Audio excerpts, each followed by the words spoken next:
এইটা ধরেন একটা জাহাজ 1,00,000 মেট্রিক টন তেল আনবে। আমার বাঘাবাড়িতে মোটের উপর 7 থেকে 8,000 মেট্রিক টন তেল রাখার জায়গা আছে। নারায়ণগঞ্জে আছে আরও 7 থেকে 8,000 মেট্রিক টন। টোটাল কত মেট্রিক টন তেল রাখার জায়গা আছে? 16,000 মেট্রিক টন। আর এই জাহাজে আছে কত? 1,00,000 মেট্রিক টন। এই সাগরে এই জাহাজটা চিটাং পোর্টেও আসতে পারবে না, থাকবে কোথায়? কুতুবদিয়ায় অ্যাঙ্করে। আমরা বলছিলাম যে এটাকে আমরা পাইপলাইন দিয়ে, কি দিয়ে? পাইপলাইন দিয়ে আমরা চিটাং পোর্ট পর্যন্ত কানেক্ট করি। দাদারা বললেন, আরে এখানে টাকা খরচ করবা কেন? আমি তো আছি, আমি তোকে পাইপলাইন দিয়ে দিচ্ছি। কি পাইপলাইন? সৈয়দপুর ওখান থেকে পাইপলাইন দিয়ে দেবো, তুমি ডিজেল নিয়ে নাও। এই জাহাজটা দেখেন কিরকম, প্রতিদিন এর আগে ছিল 500 বা 5,000 ইউএসডি প্রতিদিন, মানে দাঁড়ায় থাকলে একটা জাহাজকে দিতে হতো। সেটা এখন চলে গেছে 1,00,000 ইউএসডি। তাহলে আমি যে 2 টাকায় যে তেল নিয়ে আসতাম, এখন সে তেল নিয়ে আসতে লাগতেছে 200 টাকা। 2 টাকার তেল এখন লাগতেছে 200 টাকা। দ্বিতীয় কথা, এই জন্য আমাদেরকে সৌদি আরব তেল দেওয়া বন্ধ করে দিচ্ছে। ওর কাছে জাহাজ পাঠালে 6 মাস আটকায়। টিভি শোতে, সমাজ মাধ্যমে দারুণ জনপ্রিয় জামাতি নেতা ব্যারিস্টার শাহরিয়ার কবির। তার কথায় অসম্ভব ধার। যতবার শুনবেন মনে হবে এর চেয়ে খাঁটি কথা বুঝি আর কিছুই হয় না। তবে এটা জানেন কি, তিনি ভুরি ভুরি মিথ্যা কথা বলতেও ওস্তাদ। সমাজ মাধ্যমের সামনে নিজের সোশ্যাল পেজে দিব্যি দিনকে রাত ও রাতকে দিন বানিয়ে ফেলতে পারে।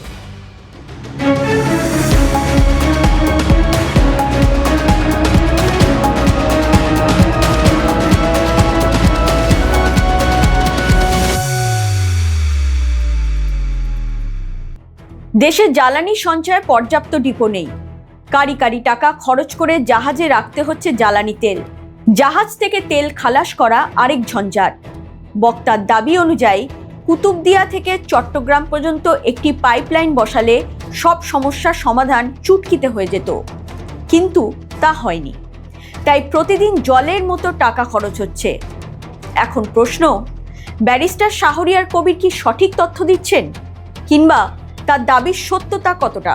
প্রথমত, কুতুবদিয়া থেকে চট্টগ্রামে পতেঙ্গা পর্যন্ত 7,124 কোটি টাকা ব্যয়ে পাইপলাইন তৈরি করা হয়েছে আগেই। হাসিনা সরকারের আমলে 2024 সালে পাইপলাইনটি তৈরি হয়। জাহাজ থেকে সোজা ইস্টার্ন রিফাইনারিতে পৌঁছে যায় ডিজেল। জার্মানির একটি বিশেষজ্ঞ টিমের অধীনে China petroleum pipeline and engineering company পাইপলাইনের কাজটি করে। এত তাড়াতাড়ি ভুলে গেলেন শাহরিয়ার আপনি? জার্মানি থেকে টিম এলো, চায়নার কোম্পানি পাইপলাইন বসালো, অথচ আপনার একবারের জন্য মনে পড়ল না। দ্বিতীয়ত, আবারও মিথ্যা কথা বলছেন সত্যবাদী Yudhishthir barrister Shahriar. 1,00,000 metric ton তেল সঞ্চয়ের কথা বলছেন। এই প্রসঙ্গে তিনি বাঘাবাড়ি ও নারায়ণগঞ্জ তেল ডিপোর কথা বলেছেন। দুটি ডিপো মিলিয়ে নাকি 16,000 মেট্রিক টনের মতো তেল সঞ্চয়ের সুবিধা রয়েছে। সম্পূর্ণ মিথ্যা কথা। আমরা যদি কেবল সিরাজগঞ্জের শাহজাদপুরে অবস্থিত বাঘাবাড়ি অয়েল ডিপোটির দিকে তাকাই, সেখানে তেল সঞ্চয়ের সুবিধে রয়েছে 7.5 কোটি লিটারেরও বেশি, অর্থাৎ 75,000 মেট্রিক টন, যা 16,000 কিংবা 8,000 মেট্রিক টনের থেকে অনেকটাই বেশি। আর এই রিপোর্টটি করেছে দেশীয় সংবাদ মাধ্যম ডেইলি স্টার। আর সেখানে একটি অয়েল ডিপোতে 8,000 মেট্রিক টনের কথা বলেছেন শাহরিয়ার। সম্প্রতি দেশে গ্যাস ফিল্ডগুলি নিয়ে ঢালাও মিথ্যে প্রচার চলছে। কিছু ধারণা, কিছু আশঙ্কা ও মন গড়া কথা। এই তেলের খনি নিয়ে কথা বলছিল বঙ্গবন্ধু শেখ মুজিব, সেও ক্ষমতায় টিকে থাকতে পারে নাই। এই তেলের খনি নিয়ে কথা বলছিল জিয়াউর রহমান, নৃশংসভাবে হত্যাকাণ্ডের শিকার হয়েছে। এই তেলের খনি নিয়ে কথা বলছিল 1988 সালে এরশাদ সরকার, সেও ক্ষমতা থাকতে পারে নাই। খালেদা জিয়াও ক্ষমতা থাকতে পারে নাই এই তেলের খনি নিয়ে কথা বলার পর। শেখ হাসিনা 2017 সালে যখন কথা বলছিল, 2000 লাস্ট যে সময় 2023 সালে কথা বলছিল, 24 সালে তার পতন হয়ে গেছে। আমার প্রশ্ন হচ্ছে এই দেশের মানুষের কাছে, যে কি এমন রহস্য এই বাংলাদেশের তেলের খনিতে লুকিয়ে আছে, যে সরকারগুলো এই তেলের খনি নিয়ে কথা বলতে চাইছে এবং তেল উত্তোলন করার চেষ্টা করছে, তারাই কিন্তু রাষ্ট্র ক্ষমতা থেকে চলে যেতে হয়েছে। তো আমাদেরকে কিন্তু আর বুঝাইতে পারবেন না। ইনি আরেক শাহরিয়ার। এই ব্যক্তির নাম শাহরিয়ার কিনা জানা নেই, তবে শাহরিয়ার কবিরের মতো লোকেদের 10 গোল দিতে পারেন। ভারতের হস্তক্ষেপে নাকি বাংলাদেশে গ্যাস ফিল্ডগুলি থেকে তেল উত্তোলন করা সম্ভব হচ্ছে না। বাজার নষ্ট হবে বলেই নাকি ভারত বাংলাদেশকে তেলে মারার ফন্দি করেছে, অর্থাৎ ঘুরপথে যা ভাতে মারা চাল বা ছক, যেটাই ভাবি না কেন। 2025 সালের সরকারি প্রতিবেদন অনুসারে বাংলাদেশে গ্যাস ক্ষেত্রের সংখ্যা ছিল মোট 29টি, তার মধ্যে 20টি সক্রিয়, অর্থাৎ 20টি গ্যাস ফিল্ড থেকে গ্যাস উত্তোলন হয়। বিবিয়ানা গ্যাস ফিল্ড আবিষ্কার 1998 সালে, উৎপাদন 2007 সাল থেকে। শেখ হাসিনা ও তত্ত্বাবধায়ক সরকারের প্রধান উপদেষ্টা ফখরুদ্দিন আহমেদের সময় এই গ্যাস ফিল্ডটি আবিষ্কার হয়। নবীগঞ্জ, হবিগঞ্জ, সিলেটে গ্যাস ফিল্ড রয়েছে। তিতাস গ্যাস ফিল্ড আবিষ্কার 1962 সালে, উৎপাদন শুরু হয় 1968 সাল থেকে। অবিভক্ত পাকিস্তানে এর আবিষ্কার। ব্রাহ্মণবেড়িয়ায় গ্যাস ফিল্ডটি রয়েছে। হবিগঞ্জ গ্যাস ফিল্ড 1963 সালে আবিষ্কার, 1968 সাল থেকে উৎপাদন শুরু। অবিভক্ত পাকিস্তানে আবিষ্কার হয়। হবিগঞ্জ জেলার মাধবপুরে রয়েছে গ্যাস ফিল্ডটি। রশিদপুর গ্যাস ফিল্ড 1960 সালে আবিষ্কার। কবে থেকে উৎপাদন নির্দিষ্ট কোনো রেকর্ড পাওয়া যায় না। অবিভক্ত পাকিস্তানে আবিষ্কার হয়েছে। সিলেটে অবস্থিত। ফেঞ্চুগঞ্জ গ্যাস ফিল্ড 1959 সালে এটি প্রথম চিহ্নিত হয়। 2004 সালের মে মাস থেকে প্রথম বাণিজ্যিক উৎপাদন। জামানা বিএনপি সরকার। সিলেটের মৌলভীবাজারে অবস্থিত। কই, ভারত তো দখলদারি করতে যায় না, বরং এই গ্যাস ফিল্ডগুলির একাধিক সমস্যা রয়েছে, যে কারণে হয় কম তেল উত্তোলন হচ্ছে, নতুবা তেল বা প্রাকৃতিক গ্যাস উত্তোলন একেবারেই বন্ধ হয়ে যাচ্ছে, আর যে কারণে দেশের চাহিদা অনুযায়ী জ্বালানি উৎপাদন সম্ভব হচ্ছে না। কিন্তু সেখানেও নাকি ভারতের দোষ।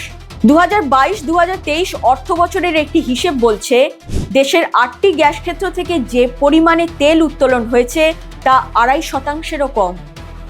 এই 8 গ্যাস ক্ষেত্রের সবগুলোই স্থানীয় গ্যাস উত্তোলন কোম্পানির আওতায়। এর মধ্যে Bangladesh petroleum exploration and production company লিমিটেডের 5টি, সিলেট গ্যাস ফিল্ডস লিমিটেডের 2টি ও বাংলাদেশ গ্যাস ফিল্ডস কোম্পানি লিমিটেডের 1টি গ্যাস ফিল্ড রয়েছে। 10ই ফেব্রুয়ারি 2024 সময়ের আলো একটি প্রতিবেদন পেশ করে। সেখানে দাবি করা হয় বিদেশি কোম্পানিগুলির চেয়ে দেশীয় কোম্পানিগুলি বেশি সংখ্যক গ্যাস ক্ষেত্রের দায়িত্বে থাকলেও উত্তোলন করছে কম। দেশীয় কোম্পানিগুলির 18টি গ্যাস ক্ষেত্রের 70টি কূপ থেকে গ্যাস উত্তোলন করছে, আর বিদেশি কোম্পানি সেভরন ও তাল্লো 4টি গ্যাস ক্ষেত্রের 43টি কূপ থেকে গ্যাস উত্তোলন করছে। এর পেছনে দেশীয় কোম্পানিগুলির কারিগরি দক্ষতার অভাবকেই দায়ী করছেন বিশেষজ্ঞরা। সেভরন মার্কিন বহুজাতিক কোম্পানি। দেশে 3টি গ্যাস ফিল্ড বিবিয়ানা, মৌলভীবাজার, জালালাবাদ থেকে গ্যাস উৎপাদন করে সেভরন। দেশের সমুদ্র সীমায় মোট 26টি তেল গ্যাস ব্লক রয়েছে। সীমানা বিরোধ নিষ্পত্তির পর ভারত ও মিয়ানমার দ্রুত গতিতে বঙ্গোপসাগরে তাদের অংশে গ্যাস ও তেল অনুসন্ধান শুরু করেছে। এক্ষেত্রে পিছিয়ে বাংলাদেশ। সাগরের তেল গ্যাস অনুসন্ধানের সক্ষমতাই তাদের নেই। কারিগরি দক্ষতা কম, বিদেশি কোম্পানিগুলির ওপর অধিক নির্ভরতা। শাহরিয়ারদের মতো জামাতের মুখপাত্ররা এইসব মানেন না, খালি হাওয়ায় ভাসানো কথা বলেন। নিজেদের দেশের সরকারের ওপর চাপ সৃষ্টি করতে তারা পারেন না, তবে পান থেকে চুন খসলেই তারা ভারতের ভূত দেখেন। ইরান আমেরিকা যুদ্ধের জন্য ঊর্ধ্বমুখী তেলের দাম। এই তেলের দাম বৃদ্ধির অপর একটি কারণ বাংলাদেশ মার্কিন গোপন বাণিজ্য চুক্তি। চুক্তির কয়েকটি ধারায় বাংলাদেশের জ্বালানি খাত নিয়ে নির্দিষ্ট প্রতিশ্রুতির কথা উল্লেখ আছে। এর মধ্যে সবথেকে আলোচিত বিষয় হলো মার্কিন এলএনজি আমদানি। চুক্তি অনুযায়ী আগামী 15 বছরে বাংলাদেশ প্রায় $15 বিলিয়ন মার্কিন এলএনজি দীর্ঘমেয়াদী চুক্তির আওতায় কিনবে বলে উল্লেখ রয়েছে। আমেরিকা থেকে তেল কিনতে বাধ্য থাকায় বাংলাদেশের জ্বালানি খরচ বাড়বে। ভারত নিয়ে ভুরি ভুরি মিথ্যে খবর ছড়িয়ে দেশবাসীকে প্রকৃত সমস্যা থেকে দূরে সরিয়ে রাখার চেষ্টা চলছে। কারিগরি দক্ষতার অভাব, প্রযুক্তিগত ত্রুটি ইত্যাদি নানা কারণ দায়ী বাংলাদেশের তেল উত্তোলনজনিত সমস্যার জন্য। কিন্তু সেসবের দিকে না আছে গুরুত্ব, না আছে নজর, আছে শুধু ভারত বিরোধী জিগির তোলার চেষ্টা। এরকম আরও খবর জানতে নজর রাখুন জিওপালস টিভিতে।